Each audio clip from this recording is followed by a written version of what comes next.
Welcome to Promise Resource Network. I'm Jane, and this is Expansions, and I love this one. Ooh. This is where we get to dive into and expand the spiritual dimension of wellness.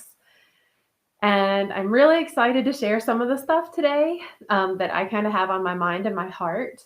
And I would also really love to know what's on your mind and on your heart in this energetic realm we call spirituality.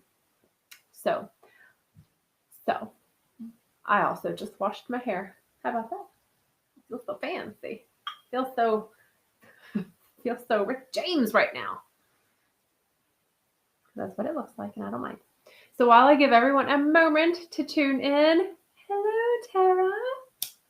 I invite you to settle in wherever you are. I'm lighting my sage and cedar. Oh, y'all, Charles and Demarcus and Travis is here. Hello, hello, hello. Oh, I love when y'all tell me that you're here. It makes a difference for me. I like it when you chime in. I don't know about y'all, man. I think I say this every time, but every single time I light sage or Palo Santo or anything like that, I am just like it just grounds me back in. There's so much power for me in plant medicine from whether I ingest it, topical, aromatherapeutic. It's just so good. Awesome, Demarcus. I'm excited for when you rejoin. Enjoy your walk home. And I want to say good evening to my mother who is joining us as well. Y'all, happy spring. Hey, oh my gosh, I haven't been here. We haven't had expansion since spring started. Officially, right? We had the spring equinox on this past Saturday. So happy official spring to us all. Good evening, Marv. Have no fear. Marv is in the building. Well, he's in the building that he's in. He's not in this building. Anyway. So yeah, it's spring. And we've been able to enjoy a multitude of weathers here in the Queen City. It's been cold. It was so cold on the equinox, like cold and blustery, but super sunshiny.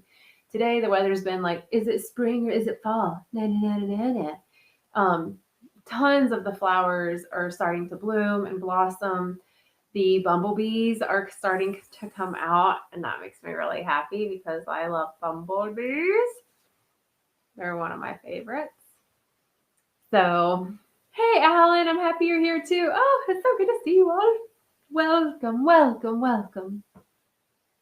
So, I have a kind of a topic that I would like to dive into and explore and expand and all that fun stuff. And I also want to leave this really open to you. I want to say hey to Amanda. Hello. I'm happy you're joining us tonight. I don't know why my hands did that and my voice did the thing, but apparently I'm excited.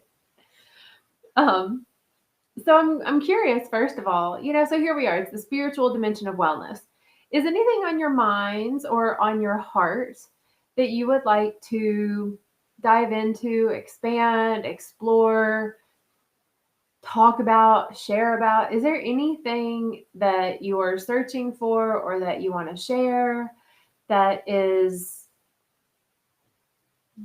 want to share? I want to like kind of open the floor, which I don't get a chance to do that very often, I guess, and when we were in the hub and like the real life, right? It was really easy for me to just be like, hey, you all, like, what's going on? What's on your mind? What's on your heart? And invariably, like, multiple people would be like, hey, yeah, this is what's happening, or this is what I want to talk about. This is what I want to share about. And I know that on the digital platform, it's not necessarily the easiest because of the time that it takes to like type the thing, think the thought, type the thing, get it out, spell, like I get it. And I really would like to know if there's anything on your mind or hearts that you would like to expand. I'm glad you appreciate the excitement, Amanda. So I'm going to give everyone a moment just to kind of like sit with yourself. And if there's something on your mind around the spiritual dimension of wellness, whatever that looks like and feels like to you, I want to give you a moment to type it in the chat. Until then, even if there's nothing, then I invite you to settle in with me. So take a deep breath and sigh it out.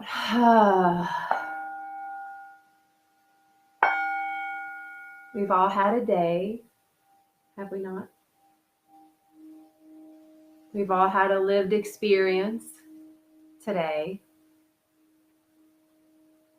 So let's breathe into this now moment, releasing all of the ties and energy that we left in the previous nows that we've lived today, and call all of our energy back into this now moment. Breathing in with depth and breadth. Let the oxygen fill up your lungs. Feel the weight of your body on this earth. Every breath that you breathe in, notice how it feels going in your nose or your mouth, down your throat. Feel it in your lungs. And every time you exhale, feel a sense of surrender. Feel your shoulders heavy and soften. Perhaps your belly becomes engaged as your diaphragm starts to work with every breath that you take. Perhaps this is the first time that your belly actually softens today.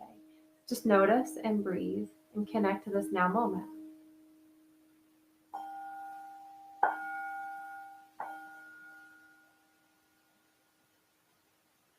Take another breath in. Affirming and feeling your spirit, breathe it out.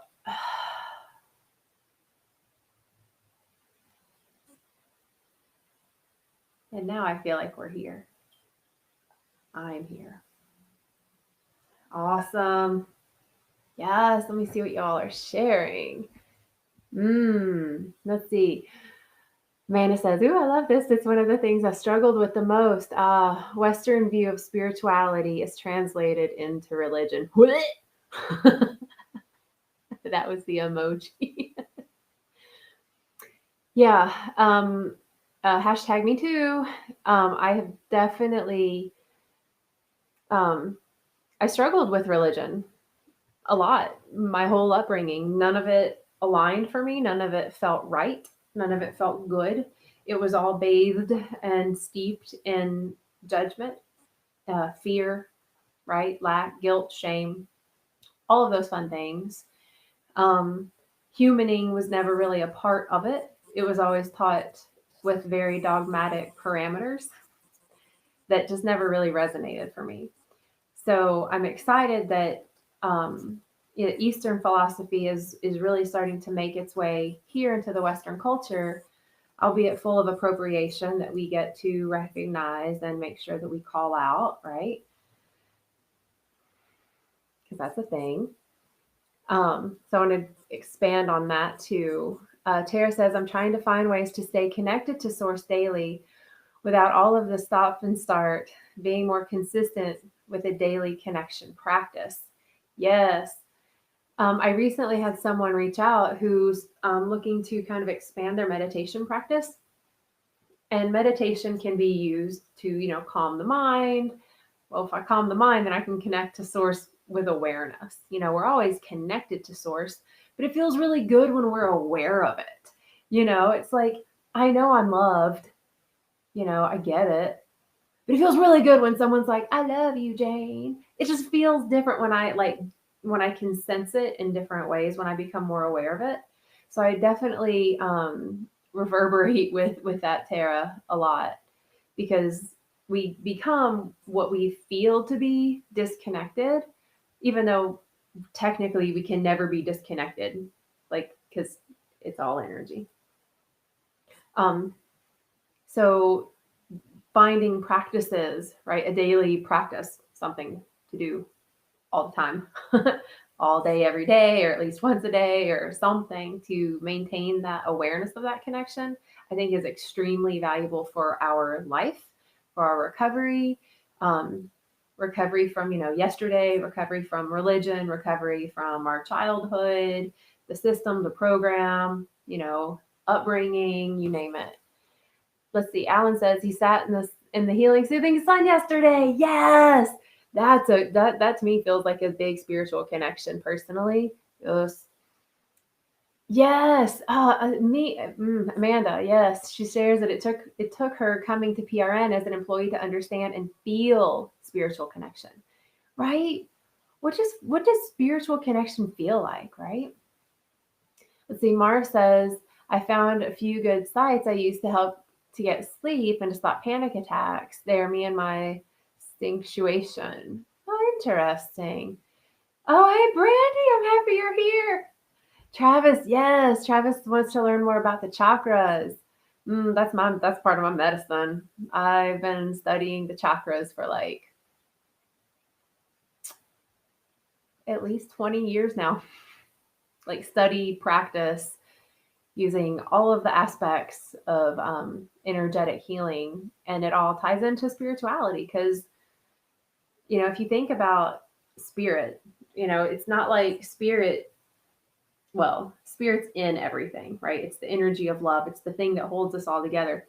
And the thing that holds us all together looks different. Like it doesn't have we typically can't see it, right? It's this like life force. This is perfect how it's all tying together right now. What I had in my mind, in my heart to share. This is cool. Anyway, the so spirit is like energy, it's within us. It's in my heart. It's not my heart. It's in my lungs. It is not my lungs. It is what makes my mind go all the way around, but it's more than just my mind. Spirit is in all the things. And when we start to look at the science behind spirit, even in ancient texts, it goes back to the chakra system. And the chakra system can be, if you look at different philosophies and studies, it can be 3 chakras in a body, up to a lot more. I use the 12 chakra system. And that is definitely, I feel, to be a really, I think it bridges the gap between human and spirit. To me, it bridges the gap. So I'm really excited, Travis, that you're like stoked about learning about the chakras. If there's any questions y'all have about those, let me know.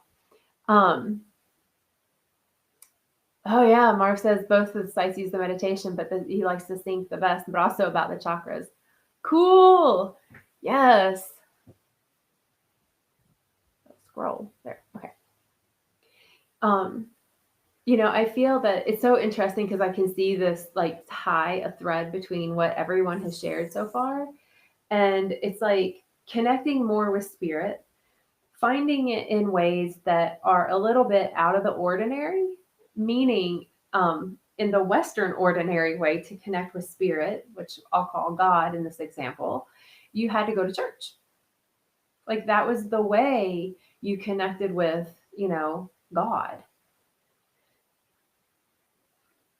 At least that's what I was taught. You go to church on Sunday, that's when you connect with God and you hold that spirit within you for the whole week. And we're still going to tell you that you're a sinner and you suck. Which to me is like not congruent to the actual like spirit. Personally, it doesn't jive for me. But I feel like we want to be connected with that bigger aspect of ourselves. We want to be connected to the something bigger. We want to connect with the mysteries of the unknown. We want to feel the magic that life is.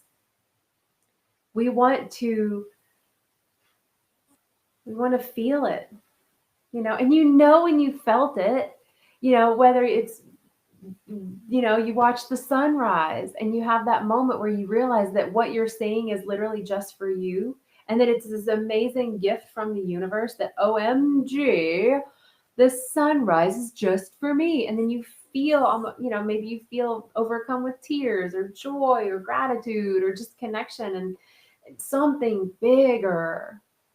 And I don't know about y'all, but like, I never found that in a church. Yeah, I've been to some churches where like there was singing and like rejoicing and connection and fellowship. And that wasn't, that was probably the most spiritual I would feel. But a lot of the traditional Western religions, definitely not so much. Yeah. In fact, check this out. If you look at churches, like traditionally, they're all like bricks and blocks and darkened and no light comes in. They'll have like stained glass and stuff, but then they're pretty.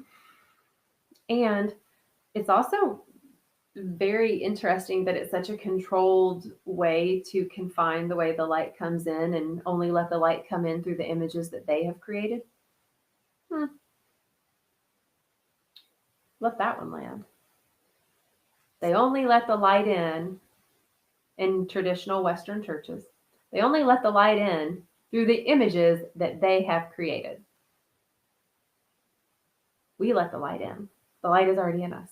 It's more like let the light out. Anyway, let's see. Mark says, yes, I know that a blocked chakra can lead to problems. Totally, yeah. I call them wonky bits.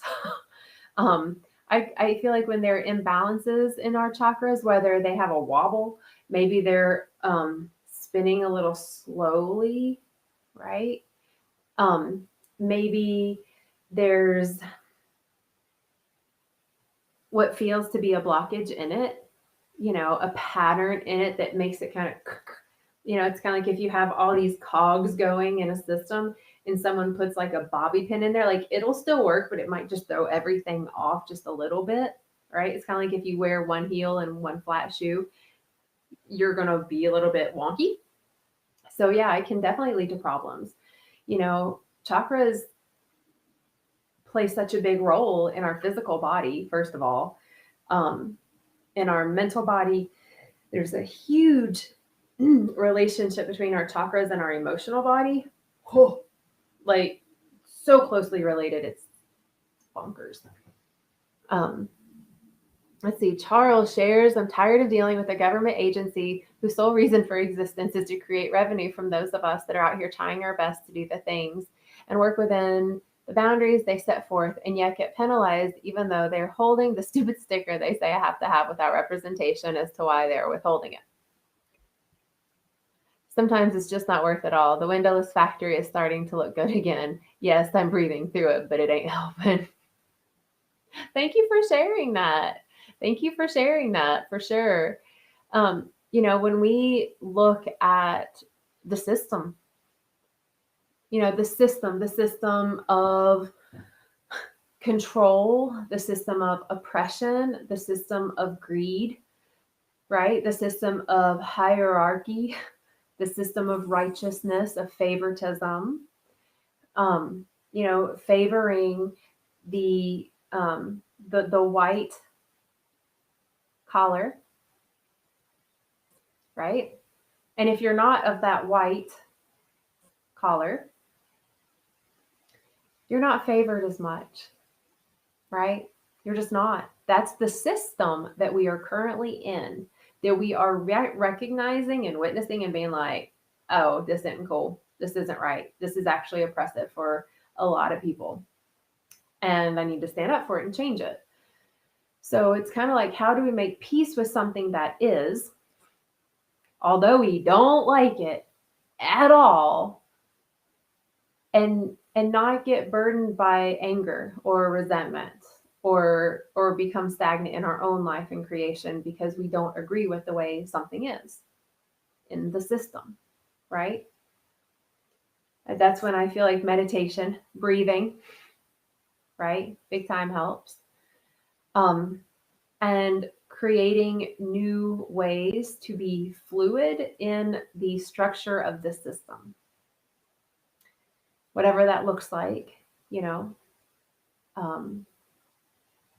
but keep breathing, keep breathing, keep breathing, and ask for support when you need it, for sure. Like that's a message, I think, for me. Ask for support from spirit, from the guides, from friends, from professionals. It's kind of like Amanda said, she didn't really connect with spirituality until she went to PRN, right? Which was a community. So, maybe reaching out to community and being like, look, this is happening. I know it's part of the system and the rules, but can someone help me navigate this in a way that is going to make it more easeful for me. I'm not sure if easeful is a word, but it should be. Just saying. Let's see. Tara says, so you touch spirit in church and then they lower your vibration with the doctrine of unworthiness. Yes. Yep.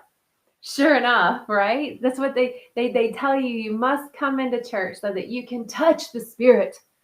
You can be touched by the hand of God. If you're Catholic, it's only through the priest. Only he can touch you that way. And that was a little bit of a little, I didn't mean for that to be like that kind of a statement, but it really kind of was on both ends of that. Anyway, I hope I'm not offending anyone. I'm really, truly not. Because, not all religions are bad. Not all spiritualists or spirituality practices are remotely good. It just is. I think it's calling it for what the is of it is to see how we can be in it. It's kind of like Charles in this system that he's not liking. Yeah, it's like, you come here and, God will bestow his love upon you. And then you're not going to be good enough and you need to give us money. And if you don't give us this much, then, you're not close enough to God. And it's a very interesting system, kind of taking the structures of religion, which I think the structures of religion, just to kind of say, well, we believe in radical love and acceptance. Well, we believe in fighting for justice. Neither are wrong, but some are going to be more focused, right, in one realm or another. It's kind of like if I have a garden and I want to plant all vegetables and you want to plant all fruit, does that mean that my garden's better?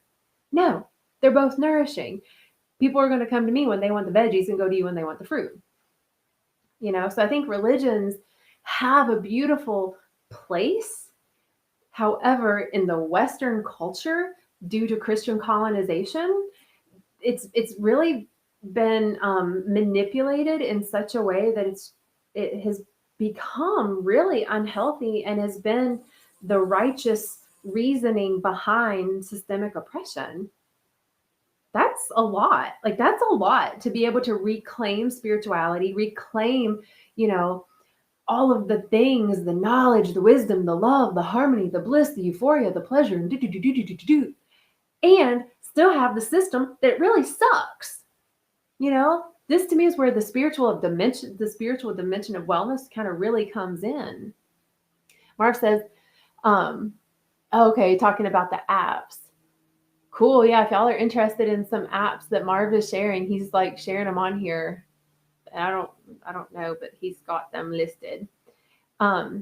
Yes, Brandy shares, I feel you there. I have felt so out of place in church until I found Buddhism. I feel so right in the religion. I can't wait to learn more. Nice. Yeah. Buddhism was definitely one of the first religions that I kind of gleaned toward. And that, hello, Sarah Catherine. Buddhism was definitely something that I focused on first,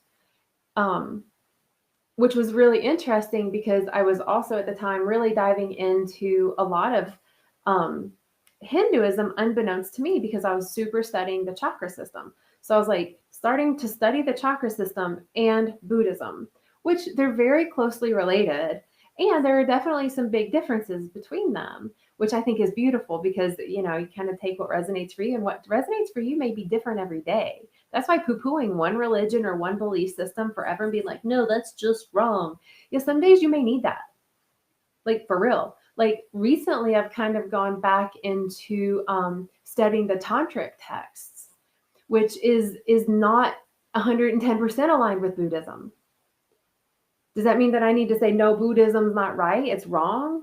No, because for me, when I needed Buddhism, that's when it called to me. And that was when I started to find my own stillness, the stillness, the Zen. Like that's when I really found, discovered, rediscovered, remembered, whatever, Zen. This like feeling of the feeling of the I am. Not the I am this or I am that, but just the feeling of the I am and the oneness of that. And that I am this tree and that I am this earth and that this is oneness. And that really brought me a lot of peace.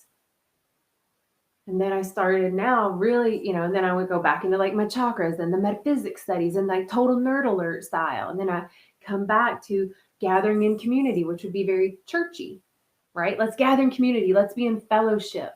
Let's sing in devotion. That's called bhakti, the practice, the yoga practice of devotion, doing everything in devotion. That's bhakti. So then I'm on the yogic path, I guess. So it's been interesting, as we can play with the spiritual dimension of wellness to see what fits us when we need it to fit, because we are ever changing creatures on this planet.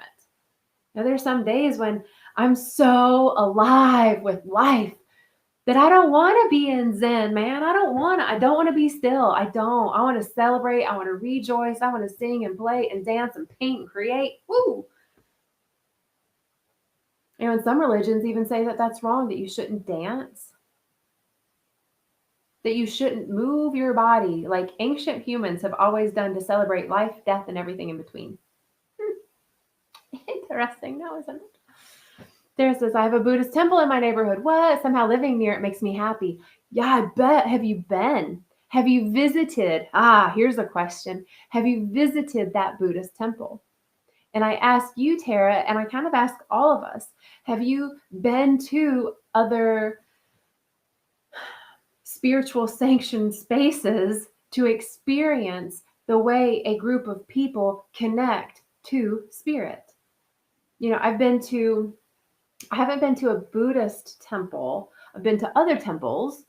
I tend to not like enclosed spaces. So the temples that I tend to gravitate to are have a big outdoor component to it. And those kind of land a little bit more for me. I think because of my experience with Western religions, they felt very confining. So if I put myself in a very small building where everything must be this way, step this way, it just doesn't feel right. So Tara, you haven't. No harm, no foul. Maybe it's something that you could try.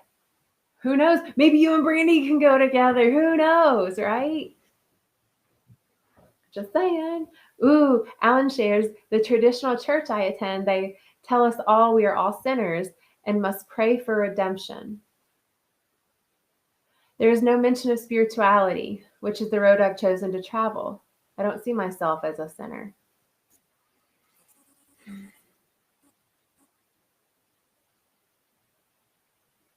That just lands.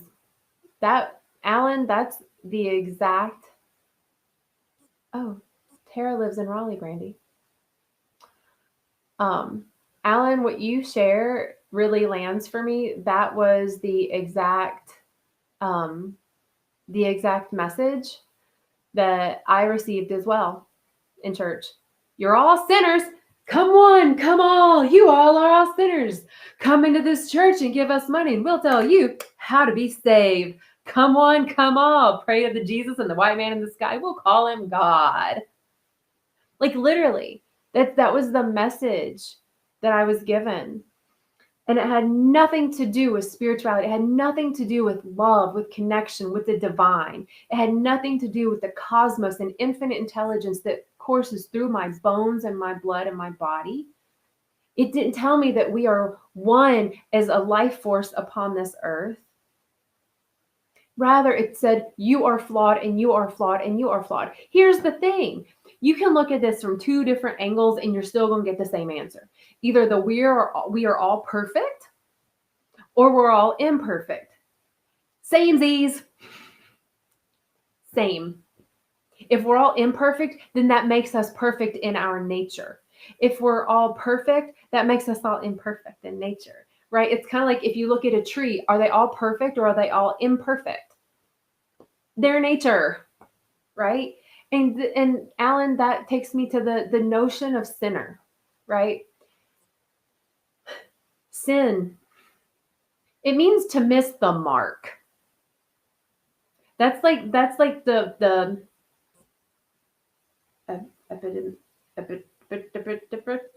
where the word comes from. Can't think of the word. But the root, like where the word comes from, it's like an archery term.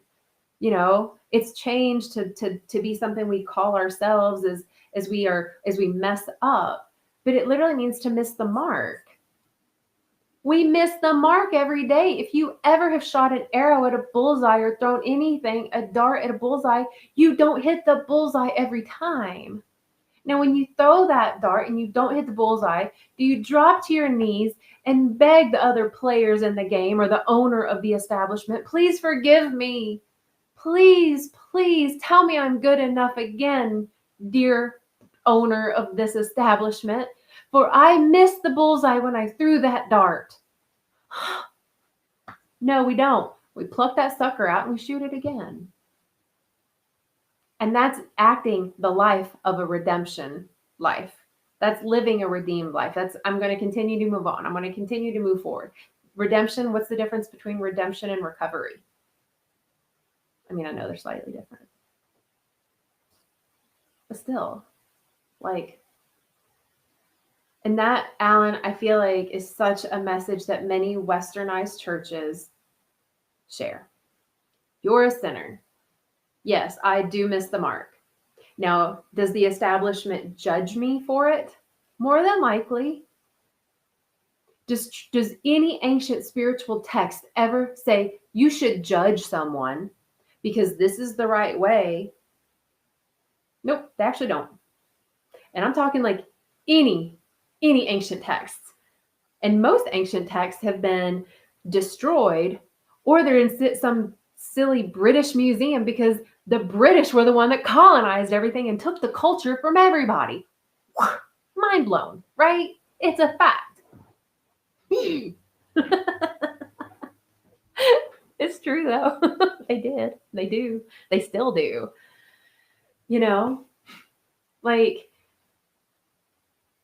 Every text is about being, period. All texts are about being in love. Truly being in presence with the oneness, with love, with the Holy Spirit. What is the Holy Spirit? Love. It's the Spirit. It's the fractal of source that is us. It's within us that we lose sight of because we're so focused on the human that we are. So much so that we lose our grace in humanity. We stop giving grace for humanity. We start being the judgers, because the more I judge others, the less uncomfortable I am with people judging me.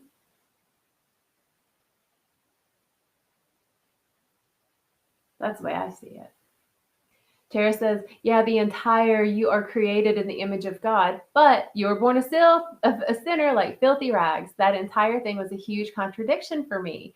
God has never been a filthy rag. And if I was created in that image, how could I be? Right? Yeah. It's real funny, right, Tara? Thank you for sharing that. Don't you feel that that's just kind of really, really, that's the message, that I am made in the image of God, a reflection, an image of. If I take this book and I copy it, it's going to be the same. It may not be as colorful. There may be some blurred words in it, but it's going to be the same thing, right? Now, if I make a copy of this and it's not as crisp and as clean, and I say, your copy, it's the same and it's crap. But you're looking at your copy and you're like, first of all, it's what you gave me. And it still has the same information, and I can color on the pages and I can rewrite it and make it, easier to read. I can rebind it. I can make it better. No, you're not good enough for that. But you're the same thing as this. Your copy is the same as this. It's such a really weird mixed message that we grow up in, and then we wonder why we have addictions, why we have unhealthy relationships with drugs, sex, alcohol, media. Hello. Because the system has literally programmed us. The religious system has programmed us to literally not know up from down, good from bad, right from wrong, God from self. Everything's been separated out and judged. And then that leaves us as a separate feeling entity, feeling like we're judge worthy. Then we forget that we're worthy of being included. We forget that we're worthy of love and connection. We forget that we truly belong. And then we act out from that place because we're taught that we don't belong. And we're taught to judge others from that place because it's like, oh shit, if I'm out here by myself on this little island of Jane, told that I'm messed up because I'm a sinner and I should feel bad for this, that, and the other because the way I move my body or the choices I made or because I'm married or because I got divorced or because I had a kid and I wasn't married or whatever rules, the doctrines, right, Mar? Whatever the doctrines are that I lived a life outside of that deserved to be judged so bad and name called sinner, failure, loser. And that's why I think many of us have completely disconnected from spirituality. Because in our Western culture, it's been connected to religions. And again, most religions started off with the British colonizing, like Asia, Africa, the indigenous people here in the North Americas, and also quite a bit in South America and Central, kind of all over the world. Isn't that interesting? And they've instilled so much of a fear, I think, within us to reclaim a connection with divinity and be able to speak about it. I remember talking to people that would say things like, God bless you, right? And they would mean it, it wouldn't be like when I moved to the South and they were like, bless you. And I knew that meant F you. Not like that. Hey, darling, how are you? Welcome. But, when people would truly be like, God bless you. Like, that was like their words. I remember being like, I remember distinctly like giving them big attitude and like being really rude and disrespectful. Not proud of it at all.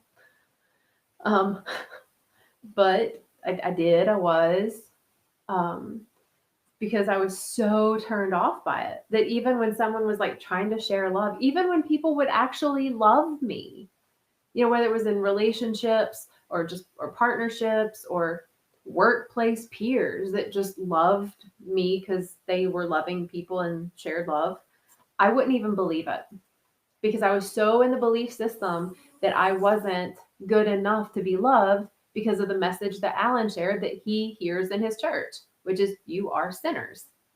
You're already a failure. I'm really enjoying this conversation.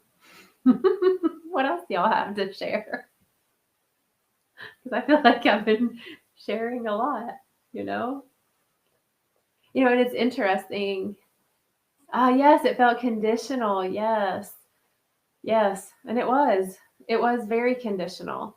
The love, finger quotes, the love that I was exposed to,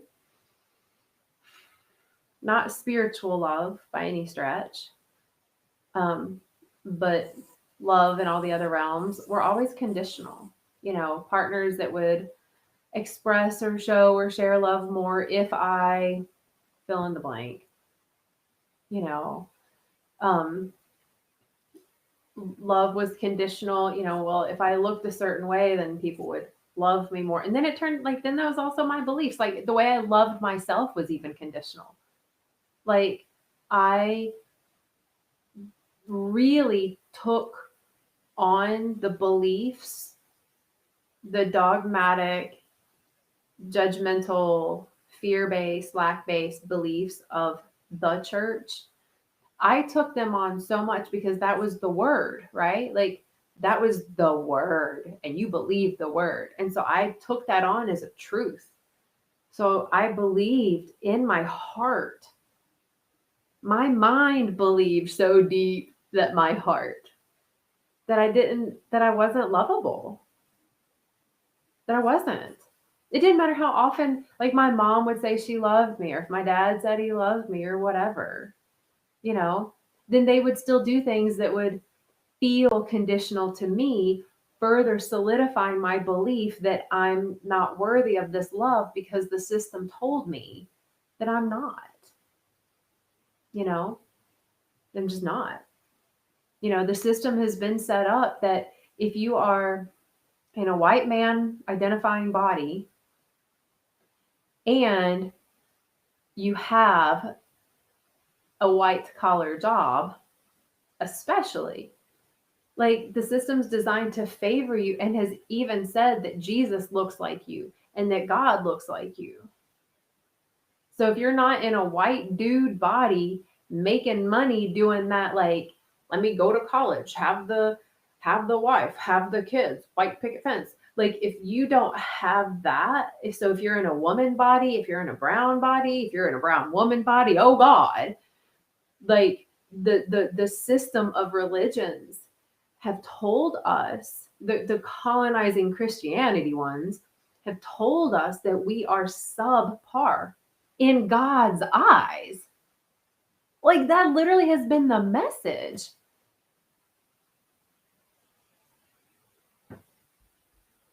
What y'all are saying. Yeah, DeMarcus, it's real. Thank you. Thank you. Brandy says, I like this conversation. It's getting deep. It really is. Marv says, people say Jesus Christ was a great teacher. I have a problem with that when all of his disciples failed one way or another. I think that's what made him a great teacher, is that those that followed him were not those that looked and acted just like him, right? He was friends with, those who were experiencing homelessness, those that were dirty, that were the prostitutes, those that were shunned by the all-seeing governmental eye. So I understand what you're saying, and there's no but, it's and, right? And I think that made him the teacher, because his teachings were that of unconditional love. So whether his disciples and followers were unconditionally loving or not, I think that his teachings, it's like I can teach metaphysics all day, right? Or whatever, I don't know. I can teach the chakras all day long. But if someone doesn't know it and like get it and synthesize it and be able to put it into practice in a system or a life that is supporting, does that mean that I'm not a good teacher? Does that mean that they're failures? No, it just means that it's just not for them, just that they're not ready for that, or their mind is somewhere else, or they're on a different path. DeMarcus says, I do have to connect with some to clean up my house. Oh, and get all the bad energy out. Yes. You can open your windows, get fresh air in, whoosh, and play like some high frequency music, like high vibe music that like lifts your spirit. I wouldn't necessarily encourage like ragey music that talks about the bad stuff, or I don't know, whatever, but like stuff that's actually uplifting. And that will change the vibration and the frequency in your house. Tara says, let's see, goes back to the question I asked you and Michael. What do you think of the saying, true love asks for nothing, her acceptance is the way we pay? Exactly. Love is love. Love doesn't ask for anything in return. Love just loves. That's it. And sometimes we don't accept it. Sometimes we don't accept ourselves enough to even give it or share it. I love that question. I love the question. Yes. Yeah, Tara shares with Marv, great doesn't mean without flaws, right? It means acknowledgement of them and continuing to pursue higher causes despite those flaws. That's it. I feel like could you imagine if in like Western religions that are like super like, you're a sinner, you're bad, you're going to hell. unless you tithe enough. And then, we got to, right? But like, could you imagine if those faiths, those religions, also took true accountability and acknowledged the like where we mess up? Like in my upbringing, you didn't have to. We just hid the flaws. We hid the addictions. We hid the pain. We hid the anger. Everything had to look perfect on the outside. Meanwhile, the inside, everything's like, I want to claw myself out of here. Yeah, that was like my spirit trying to get out of my body. Like, what are you doing to me? But to be able to say, you know what? I really spoke unkindly to you yesterday. Yeah, I did that. Or, you know what? This whole time, I thought that what you were doing was really wrong. And I don't feel that way anymore. I want to acknowledge that I've changed my mind, and I'm asking for, for you to have space to still accept me. Thank you for accepting me. Thank you for forgiving me. Like, a lot of religions haven't taught us that part of spirituality. And if you look at the 12 steps, which I haven't done them, I kind of have, but I kind of haven't. I'm familiar with them. There's something too, like acknowledging like the shit you've done. There's also a lot of like asking for forgiveness and doing some other stuff that doesn't necessarily jive for me personally, but it also works great for others. So that's a thing. But there's something really big and empowering about being humble enough to acknowledge, you know what I did? I did mess up. I did sin. I did miss the mark. I did talk out of turn. I did fly off the handle. I didn't live up to my own intention. I didn't serve myself first this morning. We want to have a bigger spiritual practice. How many of us actually have a ritual every morning that we do before we even walk out the door? If you can't connect with you before you start serving the world around you, your connection with spirit, right? Because spirit flows within you, is going to feel a lot more shallow, I think. Having a morning ritual, sitting with yourself, being in meditation, being in prayer, being in reflection, being in a space to set intentions, being in movement, being in nature, whatever it is. But, start to really hone that spiritual connection. Then no matter what we do, it's easier because you know where your heart intention was, and it's easier to speak and acknowledge when you flubbed up. And it's also way easier, you have way more space and grace to give others when they flub up. Because that's what we do. We're human. Here says that's why it's so hard. Relationships have conditions. However, love does not. We have a difficult time loving someone without a relationship, but it's very possible. Definitely. It's so interesting how relationships work. I love you so much. Oh, wait, I don't love you anymore because you didn't take the garbage out. Yeah. And that's what we live in, which is literally just a mirror reflection of what we have been collectively taught, right?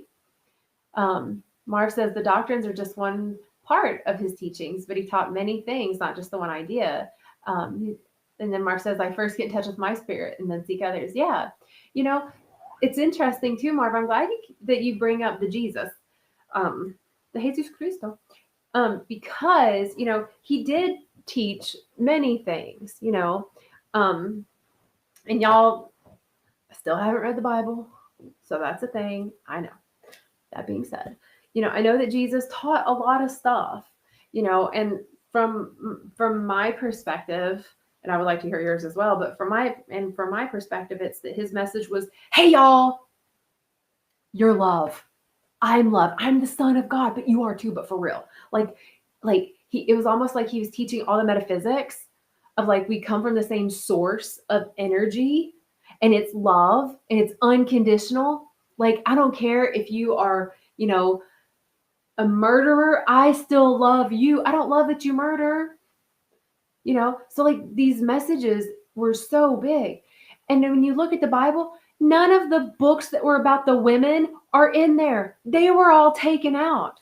So the matriarchal component of the God, right? Like that spiritual aspect, that's where separation came in, because it took everything into the masculine realm. Jesus, God is a he, all these things that separated us out and started to really ignore and forget about the divine feminine. Jesus had a huge relationship with Mary Magdalene. Nobody talks about that in the Bible, and all the other women that I can't even think about right now. That in other texts would be viewed as the goddesses.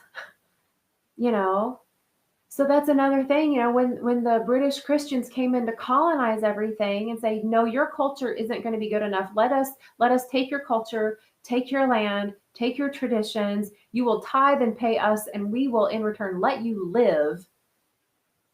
But not all of you. We're actually going to kill a lot of you, and we're going to test vaccines on you and, blankets, like really messed up stuff. It's similar to like the now reality. It's just, now it's just in our faces. Now it's just all over the social medias from a righteous place. But anyway, I forgot what I was going to say. I tangented big time on that one. I don't remember. It's about Jesus, Mary Magdalene.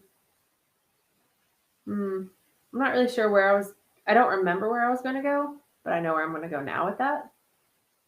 So yeah, so Jesus, right? Oh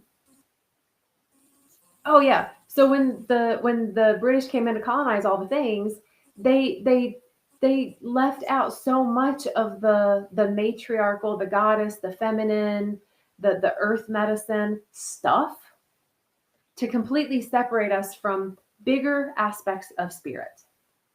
Because if you look at like sun and moon energy, yin and yang energy, the feminine and masculine energy, whatever word you want to use for it, the Ida and the Pingala, like the masculine, the patriarchy energy is focused, and it's structure, and it's beautiful. And the feminine yin moon energy is spacious, right? It's nurturing, it's spacious, it's the creator of life. When they colonized, they took that whole connection away. So like that took a really big connection to spirituality out and put us all on a bunch of these, back to the top of the hour, bunch of dark churches with images that they created, that when they let the light in, you'd be like, oh, there's the light. It's a picture of a it's all glass, but it's a white man and a bunch of other white figures. That must be the holy way. None of them look like me. None of them have, curly hair. None of them have tattoos. None of them are brown. They all have round eyes and pale skin. Thank you, Brandy. I just washed it. I feel like I look like Rick James. But yeah, I think that the spiritual dimension of wellness is so expansive, right? That's why it's called expansions. And it's so tangled in every single thing that we are, that we do, and that we experience, that we say, that we think, whether we recognize it or not.